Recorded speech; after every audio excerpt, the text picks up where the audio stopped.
Okay, dumako na po tayo dito kay Sara Paiyot. Aray ko. Ito po, bago po itong interview mula kay Sentry against si Ramil Madriaga po. Gaya po ng sinasabi ko at ayaw nyo pa maniwala noon, si Ramil Madriaga, sinabi ko po sa inyo, nakikipag-usap na po kay Trillanes. Nakikipag-usap na po si Trillanes at si Ramil Madriaga.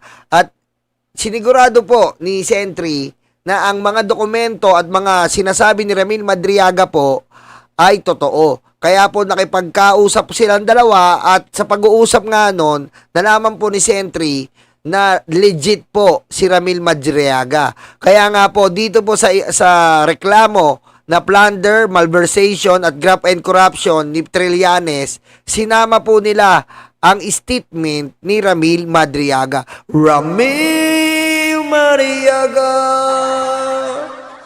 Ramil Madriaga, Ramil Madriaga. Nakaka-LSS, no? Nakaka-LSS talaga yan, no? Na nahintay ang February, yung 1-year bar. Oo. Narito sa ating linya si Senador Antonio Trillanes IV. Ayan. Senador Trillanes, Igan at Connie, magandang umaga. Good morning po, Senator. Magandang umaga po sa inyo, Igan at kay Miss Connie. Opo. So hindi nyo na nahintay itong impeachment. Ito rin yung mga kasong isinampa at dati mo nang ika nga nababanggit, nabubulgar sa ombudsman naman. At doon na ako talagang gustong matagal ko nang mabuksan yung joint account nila ni dating Pangulong Duterte. Opo. So, ito po, yung mga final namin kahapon, 23 counts po yon. Ang isang common lang na na-file dyan, yung 650 million confidential funds na final din ng civil society groups noong December. Pero dito, sinama lang po namin yung mga aligasyon po ni Mr. Ramil Madriaga. Oh, kita nyo? Kita nyo? Joint force na! Yari ka dito! Ang saya nito!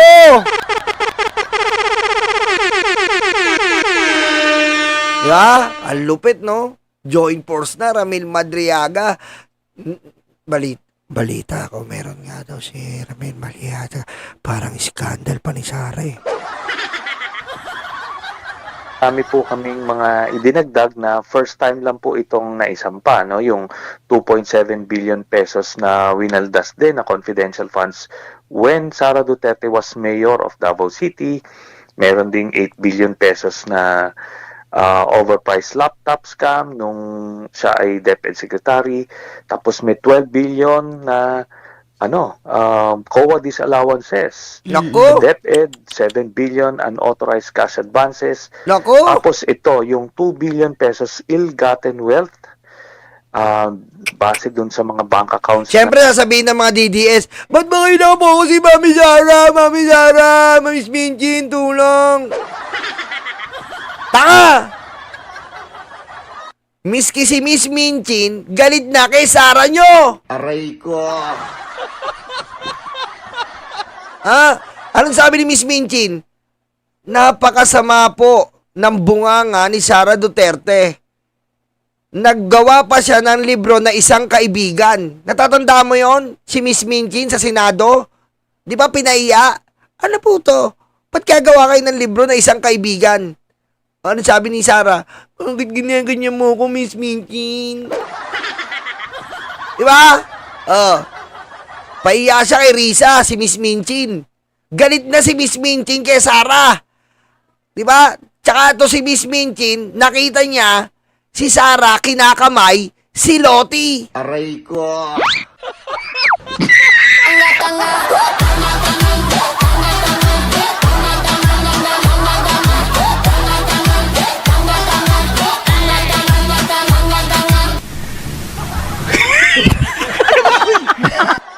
Di ba? Ano ba apelido ni Lottie? Zulaika. Lottie Zulaika. Kaya nga, alam nyo na, pagtagpo-tagpo nyo na, kaya nga to si Mami Sara, best friend niya si Lottie. Nakita nyo si Lottie, namumula pa yung dito, nung nasa ospital. Anong sabi? Love, huwag mo ko iwanan, love.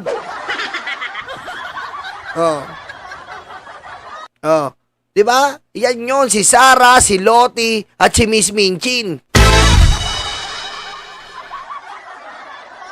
Oh, si Lottie yan, si Sulaika. Kinamay-kamay ni Sarah. Aray ko. Kaya malayo ang loob ni Miss Minchin sa inyo. Alam ni Miss Minchin kung sino yung isang kaibigan na tinutukoy ni Sarah eh. Si Lottie yon, isang kaibigan. Dapat dalawa. Sinama mo si Miss Minchin para hindi nagalit doon sa libro mo. Engot! Aray ko. Na-discover natin noong pang 2016 Right. at yung tumatanggap siya ng dividendo galing sa drug lord Yun oh, yun when matindi. she was mayor from 2011 to 2013. Lahat po yun ay naisama namin dun sa kaso kahapon. Okay. So, kasi para dun sa mga... Hindi ito rehash, Oo. Senador. Hindi po rehas ito. At dito lang nila to, actually yung mga na-mention ko, mga bilyon-bilyon na yan, ito po ay lumabas dun sa Quadcom hearings. Oo.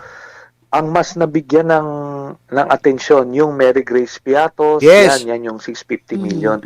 Pero marami pa pong anomalyang na-discover doon sa mga hearings. Marami talagang anomalya. Buti nga yung anomalya, marami. Yung like ang konti.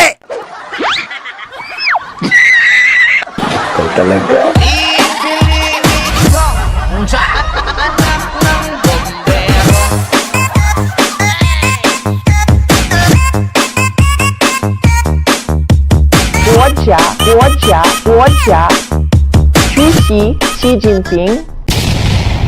Di ba? Pansin nyo? Buti yung anomalya, ang dami. Yung like ang konti. Pusang ina eh. Kapikon eh, no? Ang daming anomalya, yung like ang konti. No? Kakainis, no? Kakainis. Daming anomalya, walang like. Yun, dumagdag. Kailangan sabihan pa eh. Yun. At yun po ang kinuha natin yung mga dokumentong ebidensya doon at sinampa natin. Sundan ko lang, yung Madriaga ba, hindi mo na tisod dati? Bago lang ito ngayon? Bago lang po ito. Hindi mo siya kilala. At, nakausap ko last week, chinek out ko bago ko isinama itong... Kita mo, sabi ko sa inyo, totoo yung sinasabi natin sa inyo. Nagkita na po si Sentry at si Madriaga. Putik, minalaman nga ako kay Sentry. Putik, alam po, pagdating po ng Mayo, putik talaga, grabe po. Grabe. Pagdating po ng Mayo, nako po. Matindi. Abangan nyo si Sentry sa Mayo. Ako po, abangan nyo si Sentry. Kaya mga DDS, ito lang pakiusap ko sa inyo. Itodo nyo na yung pagsasaya. Ito bibigyan ko kayo ng clue. Hindi pa pwede mabigyan ng posisyon si Sentry. Dahil siya ay tumakbo bilang mayor ng Caloocan. Maglalaps yan sa May. And sa May, matatapos na ang kaligayahan yung lahat. Okay? Matatapos na ang kaligayahan yung lahat. Dahil si Presidente at si Sentry ay sobrang magkaibigan na. Aray ko. Sinasabi ko sa inyo, si Presidente, sa akin nyo na maririnig to, si Presidente at si Sentry ay sobrang magkaibigan na. Okay? And sa May, lalo silang magiging magkaibigan. Abakan nyo yan.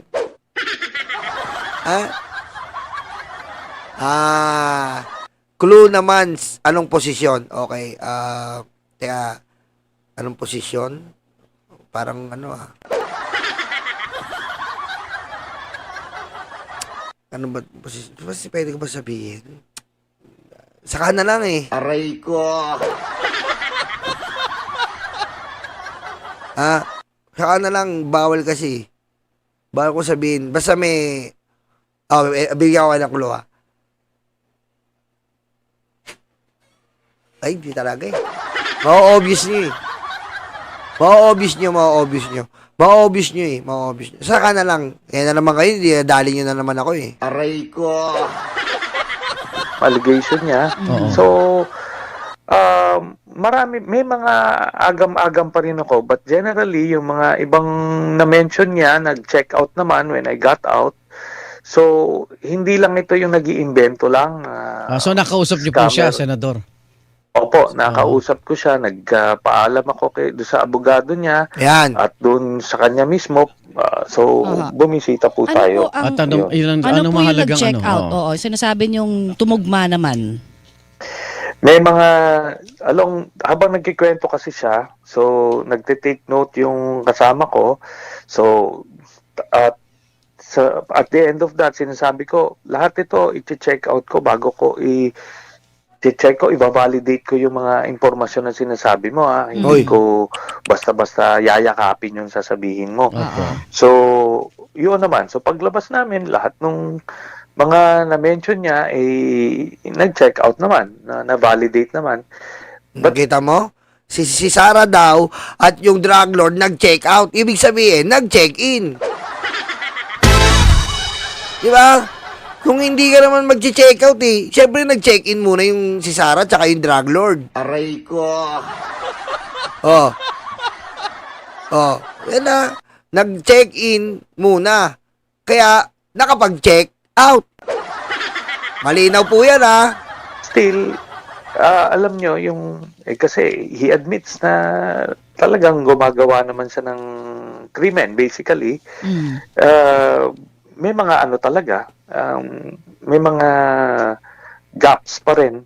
But yung portion ng allegation niya na siya yung naghahatid ng pera, binibigyan siya ng pera at hinahatid niya, yan yung allegation niya Oh. Oo. At nasa posisyon siya Oh, kita mo? to- Tingnan niyo po Oh, nag-check in, nag-check out dahil may posisyon.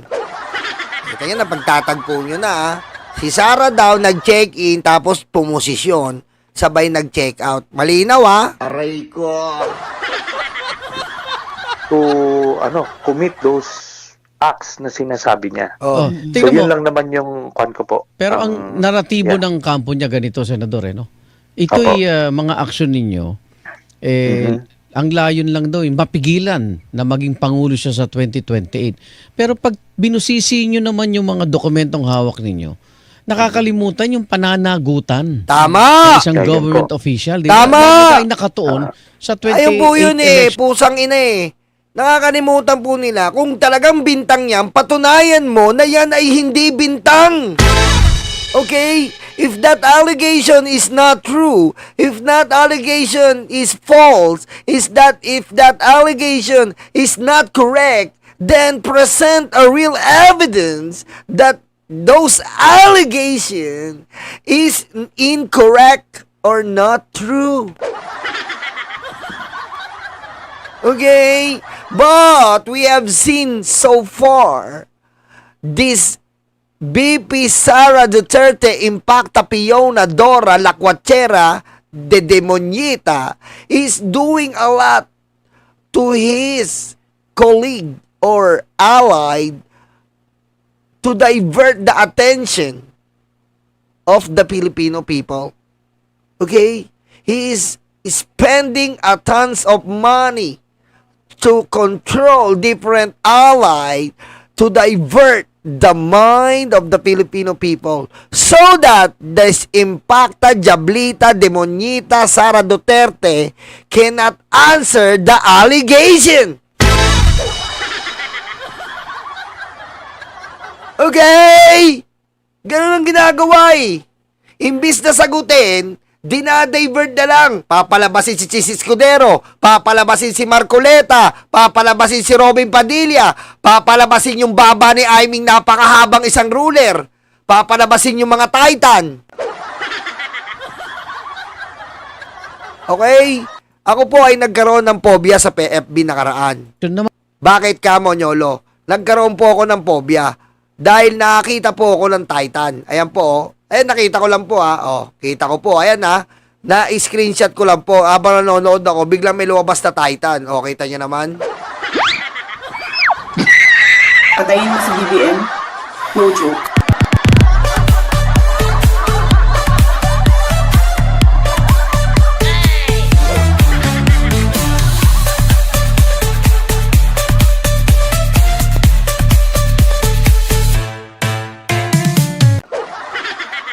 Putik.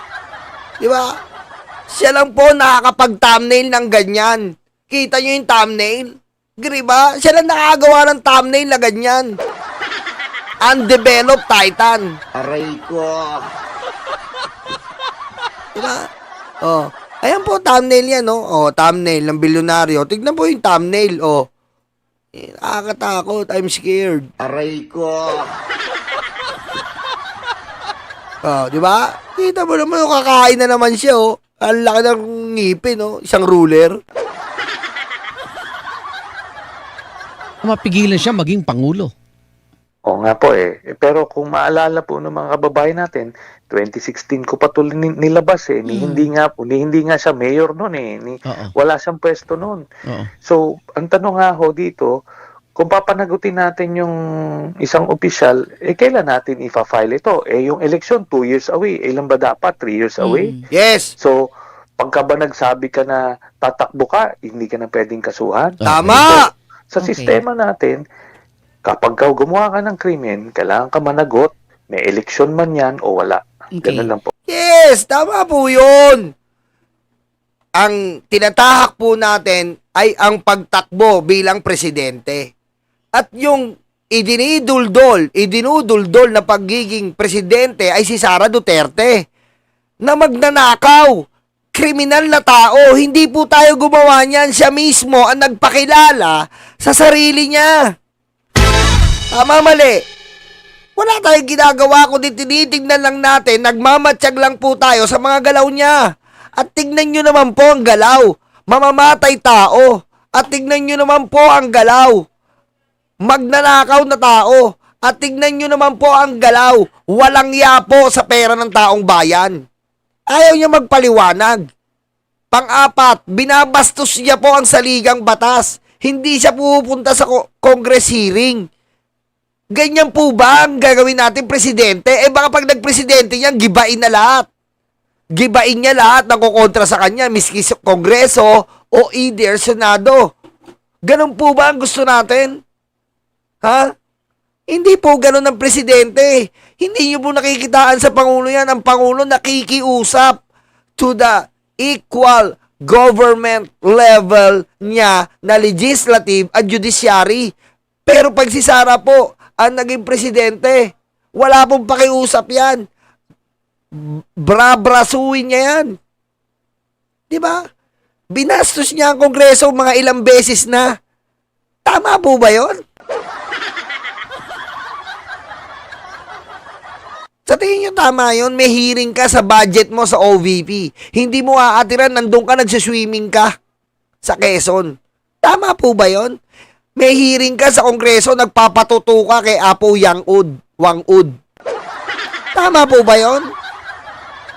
Hindi po ganun ang government official. Ang government official po is the representative of our Filipino people.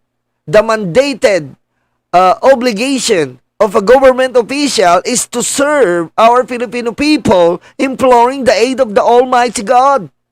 But this Vice President is really corrupt. And not only that, very, very crazy. Aray ko. Sir, detalye lang natin kasi parati hong sabi nyo nga hindi masyado na-highlight. Pero ako for so many reasons, syempre nakaka-alarm yung inyo pong sinasabi na katiwalian sa pagtanggap ng pera ti umano mula sa drug lord, no, nung siya pa ay mayor. Syempre ang sinasabi parati dyan, ano ang matibay na ebidensya, papaano nakuha? Para lang ho malinaw din dun sa mga nagdadoubt. Hindi siya hearsay. Oo. Opo. Ito po ay nakalap namin yung mga dokumento na naibigay sa akin noong 2016, before the 2016 elections. Ito ay inilabas ko. So, kasama dun sa mga listahan po yun, ng mga bank accounts, flag transactions, may mga pangalan na nagbibigay ng, may pattern ho eh. Every 6 months pumapasok yung pera. Cheque po ito. Binibigay sa kanila, cheque, nakapangalan, kay Baste, Pulong, Sara, Hanilet, Kitty, pati kay Digong. Mhm. Every 6 months pumapasok. So, nung time na yon hindi ko pa alam kung ano ba itong tao na ito, no? Sami Uy ito eh. Mhm. Ano ba negosyo nito? So nagre-research ako, ito may illegal gambling ano siya, tapos kapartner ni Digong sa ibang negosyo, parang ganun yung hindi ko Oo. pa nadidikit. At saka, yan pong si Sami Uy po, number 1 contractor sa Davao ngayon. Aray ko. Yan ang premyo. Number 1 contractor po yan sa Davao ngayon sa mga flood control. Yan po ang contractor. Si Sami Uy. Yan po. Yan po ang nagbibigay ng drug money kay Lazaria. Matagal na yan. Si Digong nga dapat i-expose siya. Anong ginawa niya? Gumawa ng eksena. Pupukpukin ng mikropono si Trillanes para ma-divert ang attention. Oh, hindi niya napakita hindi siya pumirma ng ledger. Kasi nga, natatakot na siya, mau-obvious ang pera. Pero pag nag-proceed itong mga inireklamo na to, malalaman po natin lahat yan. Tapos nung pumasok itong si Las Cañas, eventually, nung nag-submit siya ng kanyang affidavit sa ICC, 186 pages, doon lumabas yung pangalan. Ito nga, si Sami Uy, kapartner ni Michael Yang sa doon sa illegal drug trade. So, drug lord sila. Sabi mo pa nga ng iba, sugar daddy ni Sara yan eh. Sugar daddy daw ni Sara yan, sugar daddy. Putek si Sara, nakikita niyo po ba? Kailan yung nakita nag-aano ng family picture, wala na daw sila. Wala na, kaya si Sara, pwedeng kamayin, pwedeng ano rin yan. Oh. Wala na. Kaya si Sara, ano po yan? May sugar daddy yan, Sami Uy. Aray ko. Doon lumabas, teka muna, binalikan ko yung mga accounts na yon. Doon nga, pumapasok, dividendo ito kasi 40 to 50 million pesos ang natatanggap nilang pamilya every 6 months. At nung time na yon, mayor siya 2011 to 2013. Tapos, itong dokumento na ito yung isinumiti ko doon nung nag-file ako ng plunder laban kay Digong noong 2016. Mhm. At nag-imbestiga yung ombudsman ito. Si Overall Deputy Ombudsman Karandang, nung time na yon, ay para ma-validate yung aking aligasyon, kumuha siya ng dokumento from AMLAC. Amlak. Nakakuha siya. Ngayon, sinabi ni Karandang, parehas yung nakuha niya sa AMLAC doon sa Okay. Hawak dokumentong sinumiti ko. Kaya, pinurso niya yung investigasyon. At At natanggal dahil siya. dun sa dahil sa statement na yun, tinanggal siya ni Digong para mahinto yung investigasyon. Okay. Fast forward po tayo nung 2024 nung nagkaroon po ng Quadcom hearing na nagkasama kami ni Digong. Prinisenta ko po yan dun sa Quadcom. Sinabi ko, dito, once and for all, madaling ma-prove. Kung mali ako, pwede ko makasuhan ng perjury, simpleng magsasign lang ng waiver. Sabi Tama, ng chairman oh. ng Quadcom, pwede ho ba kayo Yun nga po yun eh. Biro nyo po pansinin nyo, sa inabot-abot ng iba't ibang lumilipas na taon, si Trillanes po, diretso po ang pagtalakay at batikos dito sa pamilya Duterte. Pero kinakasuhan ba nila? Wala silang kinakaso. Wala silang kinakaso. Wala pa sa posisyon to. Dapat kung hindi totoo yung sinasabi ni Trillanes, kasuhan nyo. Lalo na't wala siya sa posisyon. Aray ko. Wala eh. Hindi nyo makasuhan kasi nga, pwedeng ibalik ni Trillanes. Pwedeng ibalik po ni Trillanes ang dokumento sa inyo sa proper forum o sa korte. Hindi niya lang malabas ngayon kasi nga Data Privacy Act. Hindi niya mapakita sa atin kasi nga po Data Privacy Act. 'Di ba? Pero pag nasa korte na 'yan, dinimanda niyo si Trillanes. Pag hinanapan ng korte si Trillanes ng ebidensya, abay mayayari kayo. Kaya hindi niyo makitaan at makasuhan si Trillanes. Aray ko. Yun lang simple logic eh. Di ba? Simple logic. Ayaw yung kasuhan para hindi kayo mabuko. Dahil pag kinasuhan nyo, malilintigan kayo kay Trillanes. Ipapakita niya sa korte ang mga ebidensya niyang ibinibintang sa inyo. Oh, yan lang yun eh. Hanggang ngayon, ilang taon na? Ha? Ilang taon na? 9 years na, hindi nyo pa kinakasuhan si Trillanes. Ano na? Oh. Bakit ba? Aba, namimilipit. Paano umiwas doon sa pagpirma ng waiver tapos hahampasin ako ng mic? Oh. Gumawa ng eksena Oh. para lang makaiwas. Siyempre. So, in fact, si Sara Duterte nakaupo nun sa likod. Ni wala siyang komentaryo at all about those documents kasi alam niyan totoo. Okay. So yan po, solid po yung tinitindigan natin as far as that is concerned. Ay, Ma'am Purple Butterfly. Thank you, thank you, thank you. Thank you po, Ma'am Purple Butterfly. So ito sa ombudsman na busy sila sa flood control Mabigyan kaya ng pansin 'yan. Yun nga po, kaya nga nanawagan ako kasi, teka muna, si Senator Bong Revilla pinakulong, 90 mabilis, million. less than 1 month, 90 million pesos. Yun Yun, nga hindi natin minamalit yung 90 million. Of course, oo. Pero ito naman, billion po ito, daang-daang milyon. Baka pwede nyo naman bigyan na, tsaka mas mataas na pwesto, di hama. Kaya incumbent ito si Vice President. Hindi ba mas, mas urgent ito? Kaya dapat pagtuunan ng pansin yan. Okay. So, sa ngayon po, ano po ang direksyon din siguro? Kasi parang nakita, di ba, na nag-post kayo na magkakasama ho kayo sa oposisyon. Yeah. Sabi ni Senator Risa Ontiveros, wala lang daw yun dahil parang kayo ho, normal lang daw na nagkikita-kita kayo. Baka may mga napag-usapan din ho kayo na... Ano pag-usapan dyan? Panahon na para ubusin ang Duterte. Aray ko. Ano na pag-usapan dyan? Huwag na tayo mag-ano pa dito. Napag-usapan nila, panahon na para ubusin ang mga Duterte. Kita mo kinabukasan, nandun si Trillanes sa ombudsman? Aray ko. Yun. Huwag tayo maging plastic dito. Yun ang pinag-usapan nila. Ubusin ang mga Duterte. Yan ang main goal. At totoo naman, ubusin na yung mga Duterte na yan. Dahil wala namang pakinabang Ho dito? Sa mga sinampan nyo? Nag-updates lang naman po sa iba't ibang mga ginagawa. So, maraming nasakop dun sa conversations na yun. Yung sa kasalukuyan at sa hinaharap.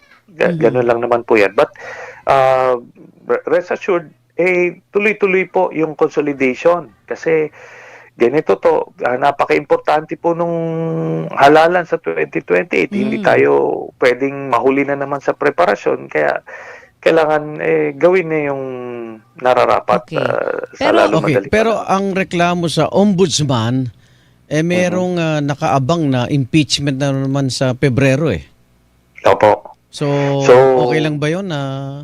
Pwede bang i-consolidate itong mga evidences Hindi, na to? iba process Hindi man pa, ng no? impeachment Oo nga Oo. Pero pwede po yan. Kasi yung Okay. impeachment naman kasi is administrative in nature. Ang Okay. penalty niyan, matatanggalan sa pwesto. Right. Ito po, criminal in nature. Yes. May pagkakulong ito. At yung ebidensya niyan pwedeng i-gamitin sa impeachment. Pwede At rin. yung i-final nung December, basically, Kumbaga, sa February 6, kung sakasakali ma-impeach siya, may nakaabang pa na graft and corruption, plunder, bukod pa doon. Kumbaga, hindi lang siya mawawala. Pag alis niya sa niya, may pupuntahan pa siyang graft and corruption. Dalawa po yung nag-file na yan, ha? Dalawa na yung nag-file na yan. Si Trillanes yung pangalawa. grabe ho yung documentary evidence na sinubmit nila Aha. for the 650 million plunder. Ito, idadagdag lang nila yung allegation ni Ramil Madriaga doon sa pag-distribute ng pera para mas mapalakas yung kaso. Pero Ganun po sa yun. pangkalatan nga po itong mga ganitong aksyon nyo, Senador, Trillanes, talagang hindi siya karapat-dapat na maging Pangulo sa 2028? Dapat naman po, no? Ito lang yung video kung saan siya nagbanta na papatayin niya yung presidente, nag-hire siya ng assassin, tapos yung isang video na pupugutan niya yung ulo ng presidente, huhukayin niya yung ito ay aksyon ng taong hindi mo pwedeng bigyan ng kapangyarihan ng presidente kasi aabusuhin po yan. Okay. Tapos, so magnanakaw na yan, papatay pa ng tao yan. Yan po. Okay, tama, magnanakaw, namamatay tao pa. Diba? Yan po ang expose ni Senator Trillanes.